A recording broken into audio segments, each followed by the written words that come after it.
Hello, I'm Alma Angeles, and you're watching Eagle News International. And I'm CJ Hero. Welcome to the program. On tonight's headlines. A dozen students and activists with black flags and English language banners reading people's protests against the military coup are voicing their anger in the Myanmar city of Mandalay after Monday's seizure of power.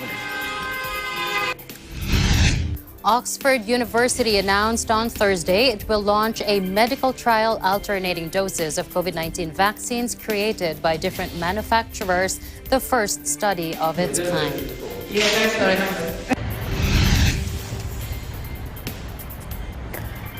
The UK's broadcast regulator on Thursday revoked the license of Chinese news network CGTN after finding its state-backed ownership structure flouted British law and warned of punishment ahead after it aired an alleged forced confession. And in Johannesburg, 3 robots navigate the corridors of the 453-room upmarket Hotel Sky, answering guests' queries and delivering room service orders. Hospitality trade.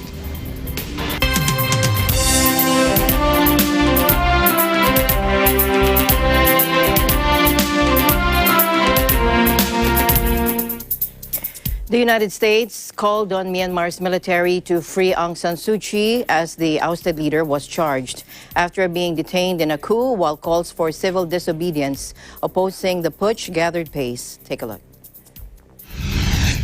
We are aware of reports that State Counsellor Aung San Suu Kyi and President Win Myint have been charged with crimes, and the National League for Democracy members of Parliament have been ordered to vacate Napata.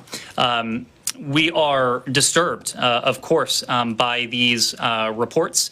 We call on the military to immediately release them all and all detained civilian and political leaders, journalists, and detained human rights activists, and to restore the democratically elected government to power. As President Biden has said, the military's seizure is a direct assault on the country's transition to democracy and the rule of law. So has anyone... On Wednesday, the NLD's press officer said the 75-year-old Suu Kyi was formally charged with an offense under Myanmar's import and export law, with the court signing off on 2 weeks' remand. The unusual charge stemmed from a search of her house following her arrest, in which walkie-talkies were discovered, according to a leaked police charging document seen by reporters. A similarly unorthodox charge under the country's disaster management law against President Win Myint revolved around him allegedly breaching anti-coronavirus measures last year by meeting voters on the campaign trail. On Tuesday, the U.S. formally designated the takeover as a coup, meaning it cannot assist the Myanmar government. Any impact will be mainly symbolic, as almost all assistance goes to non-government entities, and Myanmar's military was already under U.S. sanctions over its brutal campaign against the Rohingya minority.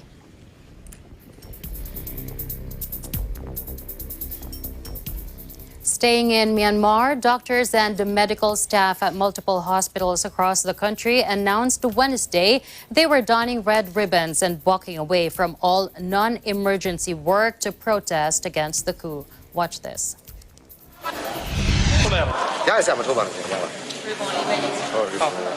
ဒါပေမဲ့လက်ရှိအစိုးရတွေကျွန်တော်တင်ရောက်ထားတဲ့အစိုးရမဟုတ်ဘူးကျွန်တော်တို့အများပြည်သူလက်ခံတဲ့အစိုးရမဟုတ်တဲ့ပုံမှာကျွန်တော်တို့မနာခံနိုင်တော့တဲ့အတွက်ကြောင့်မို့လို့ကျွန်တော်တို့ကစိတ်ဝင်သွားပြီးဒီနာကြည့်တဲ့ဟာကိုကျွန်တော်ဖြတ်တောက်လိုက်တယ်ဖြတ်တောက်လိုက်ပြီးကျွန်တော်တို့ကတခြားသောနည်းနဲ့ပြည်သူလူထုကိုဒုက္ခမရောက်အောင်ပြင်ပဆရာဝန်တွေကအခမဲ့ကြည့်ပေးတာတခြားသောနည်းလမ်းပေါင်းစုံကျွန်တော်စဉ်းစားထားပါတယ်အဲ့လိုနည်းအဖြစ်ကျွန်တော်တို့ကနည်းနည်းပါဆန္ဒပြပြီးဖြစ်ပါတယ်ဖြစ်ပါမယ်ဒါပေမဲ့ကျွန်မသားသမီးကိုအဲ့လိုမျိုးမဖြစ်စေချင်ဘူးကျွန်မမိခင်ကောင်းတယောက်လည်းဖြစ်ချင်တယ်နိုင်ငံသားကောင်းတယောက်လည်းဖြစ်ချင်တယ်ပြီးတော့ဆရာဝန်ကောင်းတယောက်လည်းဖြစ်ချင်ပါတယ်အခုလိုလုပ်တယ်ဆိုတာ civil disobedience movement မှာလေအများပြည်သူတွေအကုန်လုံးကျွန်မကြိုးပြောပြထားတယ်ပြည်သူတွေအကုန်လုံးကလည်းထောက်ခံတယ်နော်ဆရာဝန်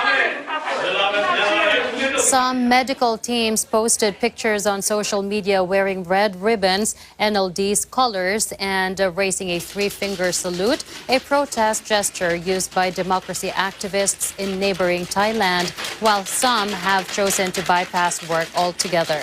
Activists were announcing their campaigns on a Facebook group called Civil Disobedience Movement, which by Wednesday afternoon had more than 150,000 followers within 24 hours of its launch. The clatter of pots and pans and the honking of car horns also rang out across Yangon on Tuesday evening after calls for protest went out on social media.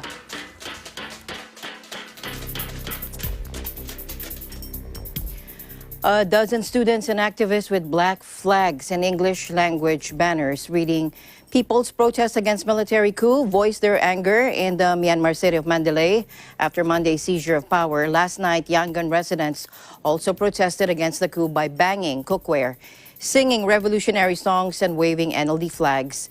The party of Myanmar's ex-leader Aung San Suu Kyi, who remains under arrest. Let's take a look.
Meanwhile, British Foreign Secretary Dominic Raab on Thursday condemned the charges filed against Myanmar's ousted leader Aung San Suu Kyi and called for her immediate release.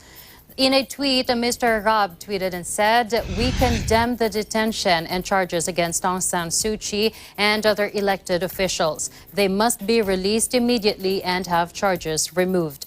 Myanmar's generals ordered internet providers to restrict access to Facebook on Thursday, days after they seized power. As UN Chief Antonio Guterres said, the world must rally to ensure the military putsch fails.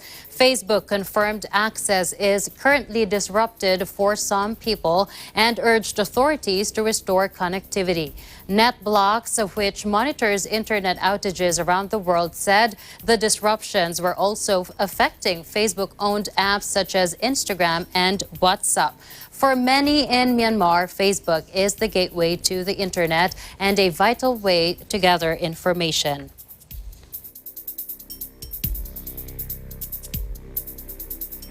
In other news, even if the Philippines slipped one place to number 55 out of 167 countries in a London-based think tank's Democracy Index last year, Malacanang said democracy is very much alive in the country. In a palace press briefing, presidential spokesperson Harry Roque made this remark after the Philippines got a score of 6.56 in 2020 from 6.64 in 2019, according to the Economist Intelligence Unit. Let's take a look. Well, it's one notch lower, so hindi po yan major slip, kumbaga.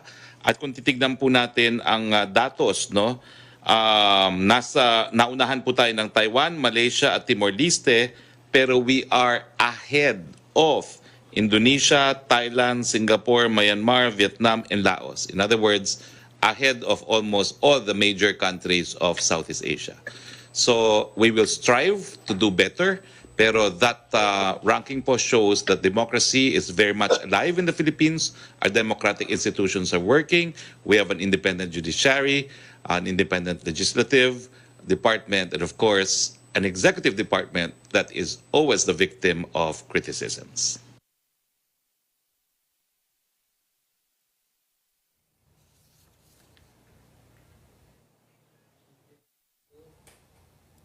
In other news, Oxford University announced it will launch a medical trial alternating doses of COVID-19 vaccines created by different manufacturers, the first study of its kind. The trial will show whether different COVID doses, those created by the AstraZeneca and Pfizer-BioNTech pharmaceutical companies, can be used interchangeably to allow greater flexibility in pressured vaccine delivery schedules. The British government's Deputy Chief Medical Officer, Jonathan Van Tam, said the trial would offer greater insight into the use of vaccines against COVID. The 13-month study will compare different combinations of prime and booster doses of the AstraZeneca and Pfizer vaccines at intervals of 4 and 12 weeks. Britain, the first Western nation to launch its vaccination program, has bucked the international trend by administering vaccines at an interval of 12 weeks in a bid to give a first dose of vaccine to more individuals.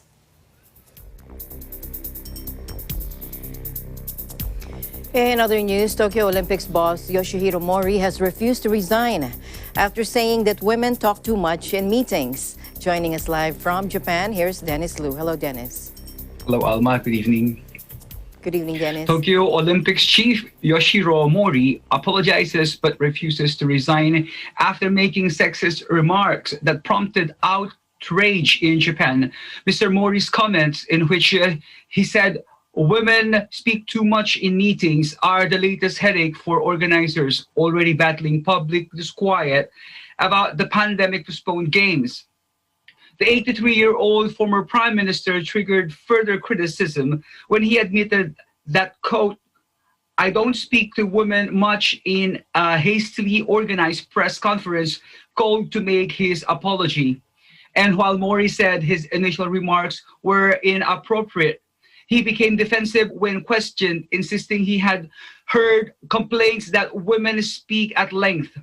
Mori is reported to have said Wednesday that board of directors meetings with many women take a lot of time, according to the Asahi Shimbun's daily. He was also quoted as saying that when you increase the number of female executive members, if their speaking time is restricted to a certain extent, they have difficulty finishing, which is annoying. Mr. Mori, who is known for his gaffes, did not dispute the report and told reporters he wanted to retract his comments. Let's listen in.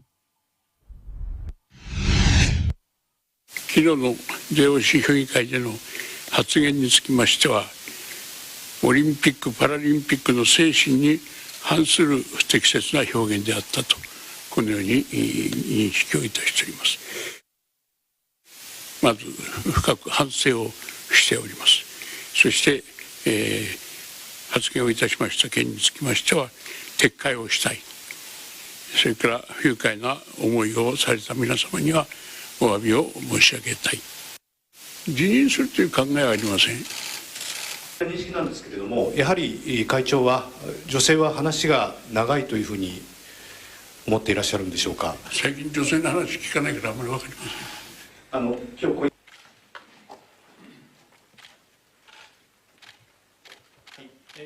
Mori told a newspaper earlier Thursday that his wife had given him a thorough scolding over his comments. He made the remarks to members of the Japan Olympic Committee, or JOC, some of whom were reported to have laughed in response. The JOC decided last year to aim to have 40% female board members, but as of November, there are just 5 women among the board's 24 members. Mori was reported to have told JOC members, and I quote, "We have about 7 women at the organizing committee, but everyone understands their place." Mori has a history of making controversial remarks and made waves earlier this week by insisting the pandemic-posted games would go ahead this summer. However, the coronavirus pandemic evolves. The comments came with polls showing around 80% of Japanese oppose holding the games this year. And as several parts of Japan are under a virus state of emergency, Alma. Thank you very much. Another story that distracts us from the coronavirus news. But thank you very much for your updates there. And of course, we're following the developments of this developing story on the Olympics. Thank you very much, Dennis. Thank you, Alma, reporting from Tokyo, Japan. This is Dennis Lu. We live in interesting times.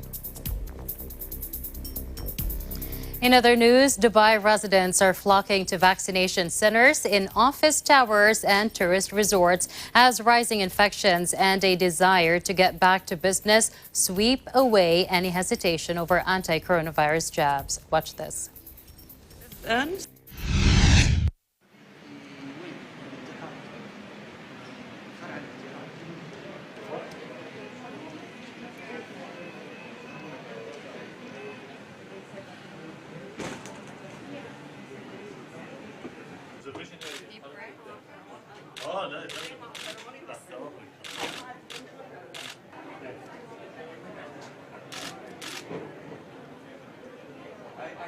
It's to protect the society, you know. We have to go back to normal living. We cannot continue just putting masks on and not travel and not have easy in movement. So we shall help each other to have a safe society to live in. So I encourage everyone, actually.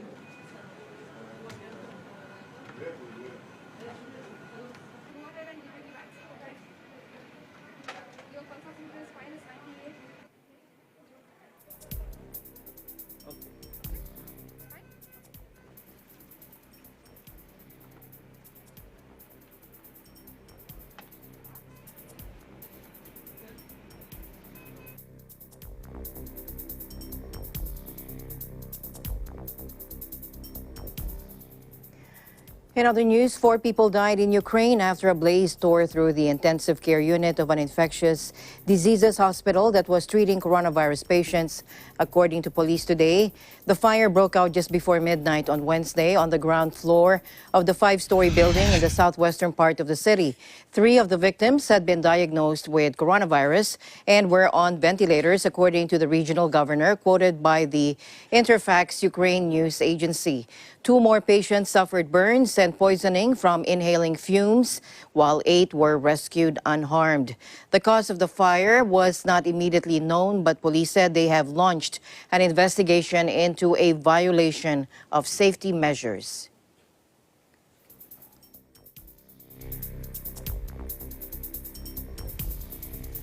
In other news, a U.S. warship sailed through the Taiwan Strait on Thursday, the American Navy said, in the first such voyage since the inauguration of President Joe Biden.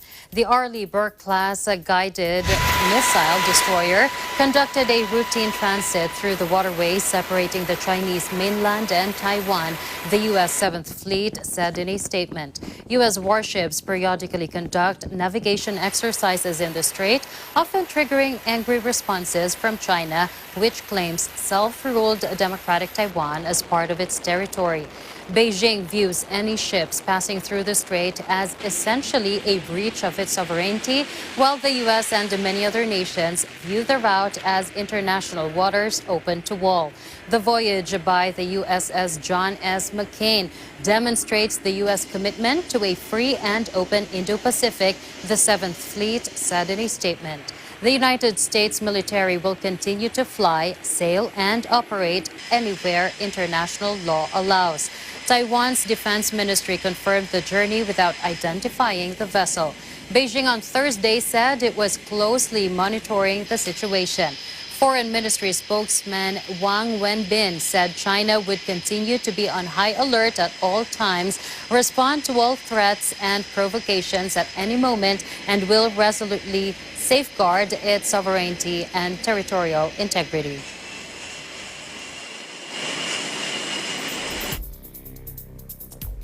The UK's broadcast regulator on Thursday revoked the license of Chinese news network CGTN after finding its state-backed ownership structure flouted British law and warned of punishment ahead after it aired an alleged forced confession. Ofcom said the current license holder, Star China Media Limited, had failed to show that it had editorial oversight over CGTN. And it also ruled that a proposed alternative was ultimately tied to the Chinese Communist Party. Ofcom added that it would conclude an ongoing investigation into alleged breaches by CGTN of impartiality, fairness, and privacy requirements shortly. The English language satellite broadcaster has long faced criticism for parroting the Communist Party line in its global broadcasts. In the U.S., CGTN is one of 7 Chinese media outlets that have been designated as state-sponsored actors rather than as an independent media. There was no immediate comment from CGTN, which opened a state-of-the-art European headquarters in London just in 2019.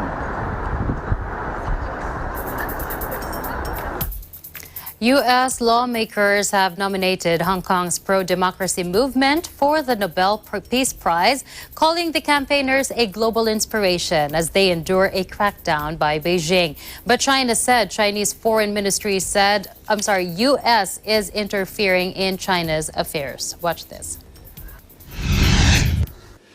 诺贝尔和平奖应该真正授予真正为维护和促进世界和平与发展做贡献的人，借涉港问题干涉中国内政，利用诺贝尔和平奖进行炒作，为反中乱港分子撑腰打气，损害的只会是美国自身的形象和信誉。我们奉劝美国的少数议员客观理性看待中国，停止借涉港问题插手中国内政，多做有利于中美关系发展的事。 Letter to the Nobel Committee submitted by February 1st deadline and released Wednesday, 9 lawmakers across party lines cited the estimate that more than 2 million took to the streets on June 16, 2019. With Hong Kong having a population of 7.5 million, it amounts to one of the largest mass protests in history, said the letter, led by Republican Senator Marco Rubio and Democratic Representative Jim McGovern, co-chairs of the Congressional Executive Commission on China that assesses human rights. This prize would honor their bravery and determination that have inspired the world, they wrote. Beijing last year imposed a tough security law that it has used to clamp down on dissent after the unrest in the financial hub, which was promised a separate system before Britain handed the territory back to China in 1997. Among those who have been rounded up include 24-year-old Joshua Wong, one of the city's most recognizable democracy advocates who has been charged with subversion.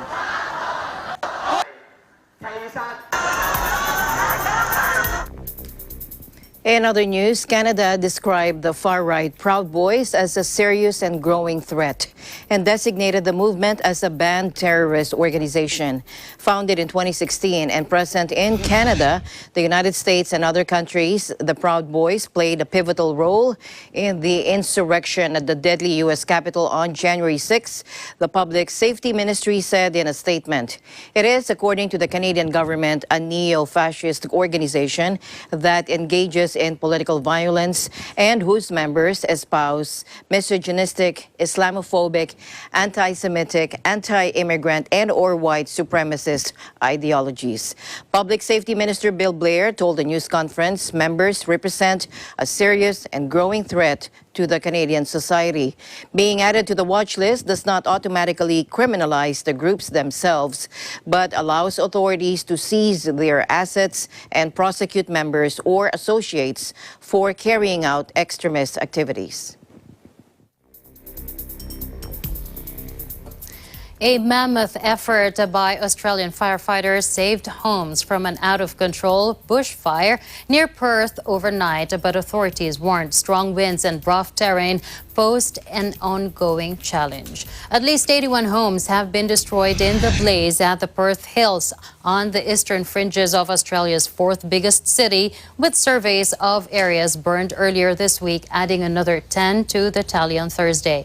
Wednesday, Western Australia State Premier Mark McGowan said the devastation cost was almost too much to comprehend. But after a bleak couple of days, he said firefighters managed to keep the flames at bay overnight as the blaze threatened homes in more populous areas. 7 firefighters have sustained minor injuries, but no deaths have been reported in the bushfire, which has scorched 10,000 hectares since it was sparked on Monday. It comes about a year after Australia was hit by unprecedented climate change-fueled bushfires, devastating whole communities and wiping out billions of animals. In other news, at least 77 protesters, including a former minister, were arrested in Kathmandu on Thursday, according to police, as a nationwide strike was staged over the dissolution of Nepal's parliament. Tensions have been rising in the Himalayan nation since December, when Prime Minister KP Sharma Oli dismissed the legislature and accused the members of his Communist Party of being uncooperative. Demonstrations have since swelled, with protesters and police clashing. The nationwide general strike was called on behalf of a faction of the ruling Communist Party by former Maoist rebel leader Pushpa Kamal Dahal, who helped Oli come to power in 2018 but has since become a critic. Police said the strikers caused a pileup on Kathmandu's roads by blocking vehicles and streets. The strike has plunged Nepal into fresh political uncertainty after years of short-lived governments.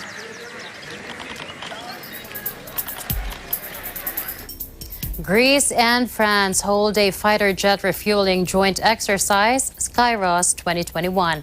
The exercise began on Tuesday and will end on Thursday. Watch this. Rafale, so it's very important for us to interact with the air forces, because the interoperability is a key of efficiency in the air campaign. You're right. The Rafale is a game changer for us. I'm sure that it will be a game changer for the other air forces flying Rafale. And overall, because we will be able to interact, to fly together, to fight together, we will be very efficient, yes. As part of the bilateral exercise, in addition to the French Rafale jets, the 114th Battle Wing, consisting of Mirage 2000 and F-16 fighter jets, as well as 2 A400M Atlas transports and an A330 MRTT aircraft of the French Air Force, are involved. According to GreekCityTimes.com, the purpose of the exercise is to train personnel in executing complex aeronautical operations, which will be conducted day and night throughout the Athens Flight Information region. On Thursday, the military and political leadership of the Ministry of the National Defense, the French ambassador in Athens, the French military delegation, foreign defense authorities, as well as Greek and French journalists will visit the exercises. At the same time, French media are reporting on the acquisition of Rafale, but also on the possible purchase of F-35S from the U.S.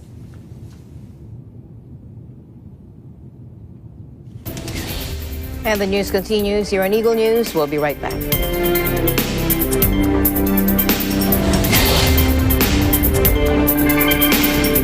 This portion is brought to you by CanRiv Corporation, your ventilation and air conditioning specialist.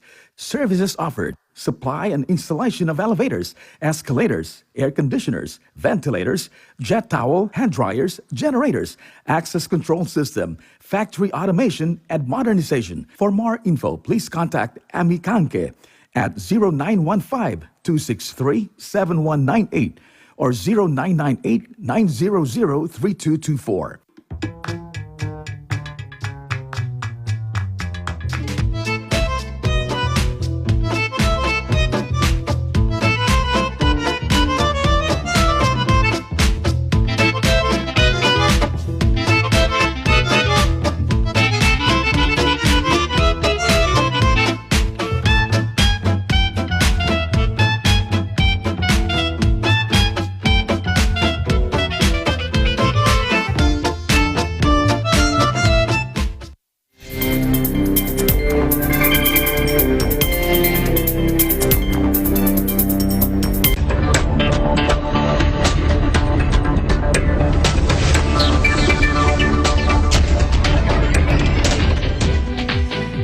IMF said economic recovery in the Middle East and North Africa is expected to accelerate this year following a double whammy shock. But growth will be uneven due to unbalanced access to the coronavirus vaccine. The region, which includes all Arab countries and Iran, suffered one of its worst economic performances last year due to lower oil prices and sweeping lockdowns to prevent the spread of the coronavirus. But while the region's economy shrank by 3.8% in 2020, the IMF expects growth of 3.1% this year and 4.2% next year amid a rebound in oil prices and the rollout of vaccines. Let's listen in. This year, we expect a recovery after a year, 2020, that was a year like no other, where the region faced one of the most severe dual shock. In 2021, we expect the economy of MENA to have a growth rate of 3.1%.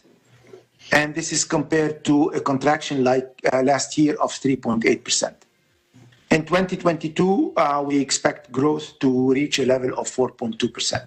Currently, we are seeing a great divergence between countries, those who are among the front runners worldwide in terms of vaccination, like UAE, Bahrain, will have a faster recovery than those who are lagging. The recovery this year for those countries will, I would say, will be stronger than the average recovery in the Middle East and North Africa. For example, for the case of the GCC, after a negative growth of 4.8% in 2020, we expect the GCC countries to have a positive growth of 2.5% this year. Recently, we saw a recovery of the oil price that have reached the levels that we saw a year ago. Yet it's not the levels of 2019, but we saw here an improvement that of at least 20% compared to the low level of 2020.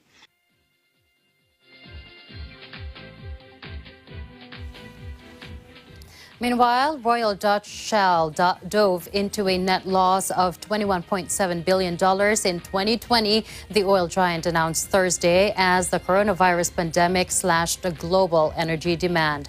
The Anglo-Dutch group's net loss compared with a net profit of $15.8 billion in 2019, the company said in a statement. Shell's result is similar to British rival BP, which on Tuesday reported a 2020 net loss of $20.3 billion. Both companies are axing thousands of jobs in response to the economic fallout from the pandemic. After governments worldwide closed their doors and airlines grounded planes towards the end of last year's first quarter, oil prices dropped off a cliff, even briefly turning negative.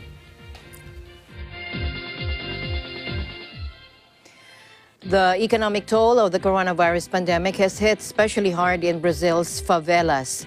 But the country's 10 biggest slums now have a plan to fight back. They're launching their own bank. Dubbed the G10 Bank, the new financial institution is set to open later this month, offering microloans to small business owners struggling to survive the pandemic and debit cards to slum dwellers excluded from the traditional banking system. Take a look. Ainda estou passando muita necessidade. Por exemplo, agora mesmo, se eu quisesse R$1 para eu comprar um pão, eu não teria. Eu vivo de doação, né? Cesta também eu vivo de doação, mas se falta a mistura, o leite, quebra uma sandália, tem que comprar, né? Cabelo cresce, tem que cortar. Aí fica difícil, né? Agora, se voltasse esse auxílio aí, ia ajudar, porque emprego que é bom não tem. Sumiu do mapa, né? Emprego.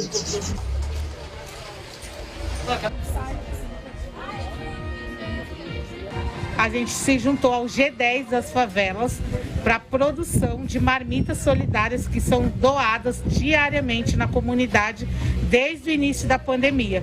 De lá para cá, a gente já distribuiu 1.300.000 marmitas para a comunidade. Com certeza, a gente poder ter acesso a um crédito, um financiamento, um investimento, viabiliza com que a gente tenha um faturamento maior e melhor. E isso faz com que a gente tenha condições financeiras também de fortalecer a operação que a gente faz lá embaixo todos os dias, que é da operação das marmitas solidárias. A primeira forma é oferecer crédito para empreendedores que gostariam de abrir seu próprio negócio ou que já têm o seu negócio. A segunda é oferecer oportunidade para que as famílias que precisam poder receber doações através do cartão. E a terceira é, utilizando os lucros que o banco vai dar com os empréstimos e com as operações, poder destinar recursos para as marmitas, para as ambulâncias, para o conjunto de trabalho. Brazil has the second highest death toll worldwide in the pandemic after the United States, with more than 225,000 people killed. The impact has been especially devastating in the favelas, the crowded jumbles of shacks that are the postcard of poverty in Brazil. Not only have the poor suffered more from COVID-19 in health terms, they also have borne the brunt of the economic impact. Many favela residents work in the informal sector, jobs such as childcare and housekeeping that disappeared when stay-at-home measures took effect, sending the unemployment rate to a record 14.6% last September. President Jair Bolsonaro's government had been providing emergency benefit payments of 600 reais, about $110 a month, later halved to 300 reais to those most affected by the pandemic. But it halted the program at the end of 2020, saying it was too expensive.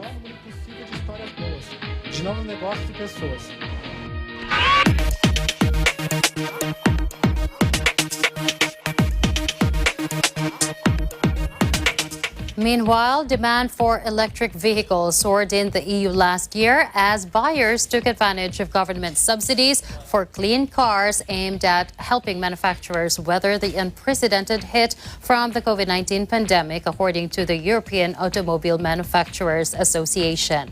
Some 538,772 fully electric autos were sold across the bloc, up 117% from 2019, while sales of plug-in hybrids more than tripled to 507,059 from 139,954.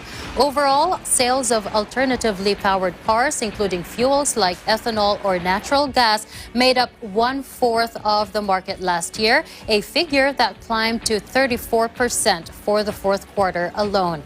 There was a volume effect and prices fell, said Eric Esperance, an analyst at the Roland Berger consulting firm. He said once you've shifted manufacturing lines to electric, your goal is to sell as many vehicles as possible. Starting in 2023, prices are going to come into line with petrol models and subsidies will no longer be necessary, he said. In other tech news, in Johannesburg, 3 robots navigate the corridors of the 453-room upmarket Hotel Sky, answering guests' queries and delivering room service orders. Put in place before the pandemic, the hotel has embraced the new technology even more than it had originally intended as a way to help reduce the risk of infection by COVID-19 in a country that has recorded nearly 45,000 deaths. Take a look. This journey.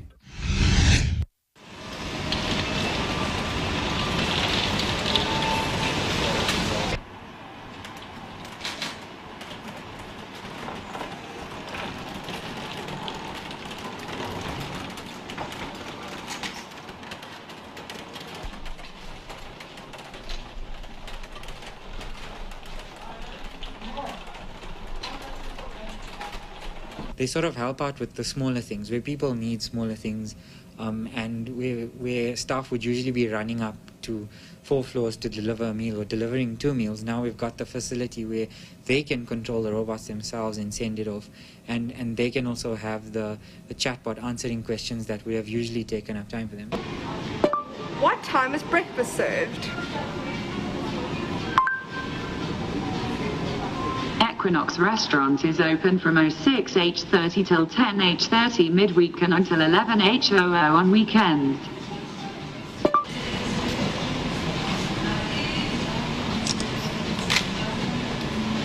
And again, it just creates such a nice vibe and excitement for the staff. And then the staff have that in South Africa, for all, especially where they have the opportunity to be part of this journey and being the innovators in South Africa hospitality trend. Hasta la vista, baby.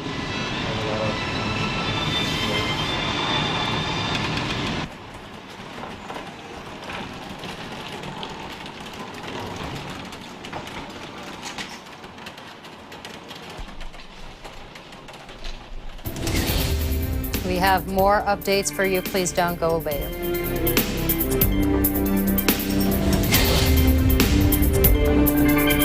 This portion is brought to you by Kubert, an expert in air conditioning and electromechanical, also engaged in structural, electrical, fire protection, plumbing, and sanitary services. Kubert, your ultimate MAPS air conditioning solutions. Mula noon hanggang ngayon, gabay natin ang MTRCB ratings sa matalino at responsableng panonood.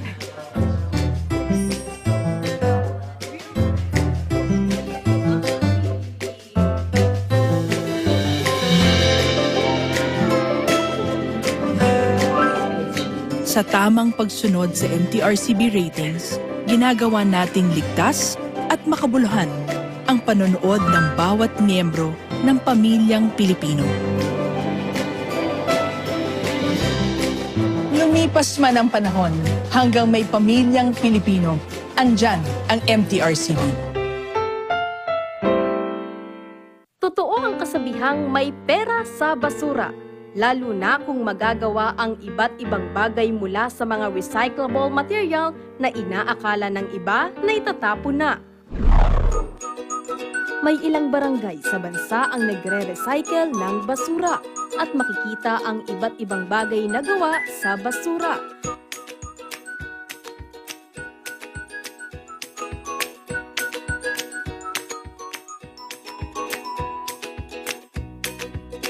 Mga dekorasyon sa bahay.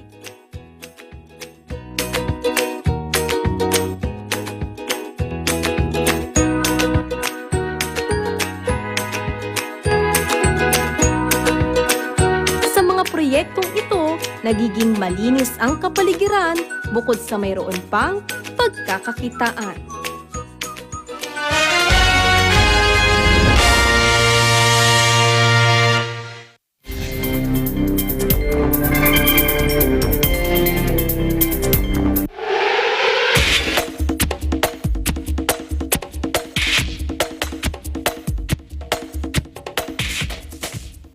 Welcome back to the news. The countdown to the Beijing 2022 Winter Olympics hit the one-year mark Thursday, with preparations overshadowed by the coronavirus and concerns over alleged human rights abuses, including a mass incarceration in Xinjiang. The Winter Olympics are scheduled to begin on February 4, 2022, just 6 months after the Tokyo Summer Games, which were pushed back 1 year because of the pandemic. With the global health crisis showing no signs of abating, Tokyo's fate remains uncertain despite Japan's insistence that it will go ahead. China says its buildup has not been affected, and all 12 competition venues, which include new sites and some revamped from the 2008 Summer Olympics, have been completed, according to state media. On Wednesday, a coalition of 180 campaign groups demanded a boycott by world leaders to ensure they are not used to embolden the Chinese government's appalling rights abuses and crackdowns on dissent. A group of U.S. senators said Beijing should be stripped of the Games, although the White House said there was no change to the United States official stance. China has dismissed such calls, describing them as very irresponsible and politically motivated. Striking an upbeat tone last month, President Xi Jinping said, "Not only will we host a successful Winter Olympic extravaganza, but also a spectacular Games with unique characteristics." In other sports news, Australian Open chief Craig Tilley said hundreds of players and staff in Melbourne will isolate and warm up tournaments ahead of the Australian Open have been postponed after a fresh coronavirus case was detected in a worker at a quarantine hotel. Now, he was speaking to media in Melbourne and said that the Grand Slam is still going ahead and steps are being taken to reschedule lead-up matches over the coming days. Take a look. After hearing last night the position as it relates to the hotel with the quarantine worker is that we were going to postpone all the matches today and schedule them then for tomorrow. Those 507 players and their teams that were in the quarantine hotel between the 16th and the 29th of January were immediately notified last night that when they got up this morning at 9 o'clock, we would start testing and all of them would have to isolate.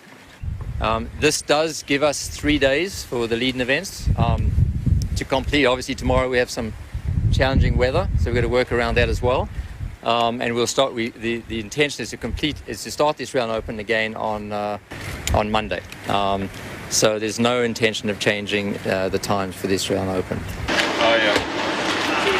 The Australian Open has endured a rocky build-up during the coronavirus pandemic. The country's largest sporting event's latest setback saw hundreds of players and officials ordered into isolation after a positive COVID-19 case at a tournament hotel, meaning all play was canceled on Thursday at warm-up events. Organizers also said they were still confident the year's first Grand Slam would start on Monday, despite the continuing logistical, health, and safety issues.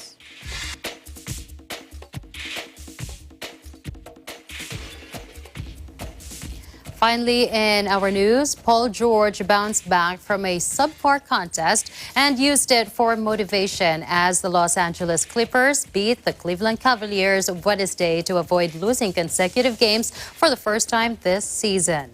George drained a season-high 8 threes en route to 36 points as the Clippers crushed the Cavaliers 121-99 to remain the only team in the NBA not to have suffered back-to-back defeats. On Wednesday, the Clippers could not handle the trio of Kevin Durant, James Harden, and Kyrie Irving as host Brooklyn beat them 124-120, sending the Clippers to just their second defeat in the last dozen contests. Kawhi Leonard scored 24 points and Croatia's Ivica Zubac delivered 10 points and 16 rebounds off the bench for the Clippers, who finished 4-2 on the road trip. The Clippers started the trip without both George and Leonard, who were sidelined by COVID-19 protocols. Colin Sexton scored 16 of his 27 points in the first half for Cleveland, and Darius Garland contributed 23 points in the loss. George sank his 8th three-pointer with 5 minutes and 9 seconds left to give the Clippers their biggest lead of the contest at 110-93.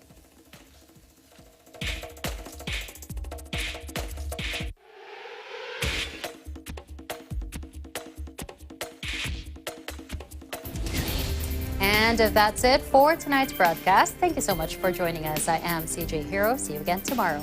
And at the end of the day, there remains so much more to be grateful for. I'm Alma Angeles, and we live in interesting times.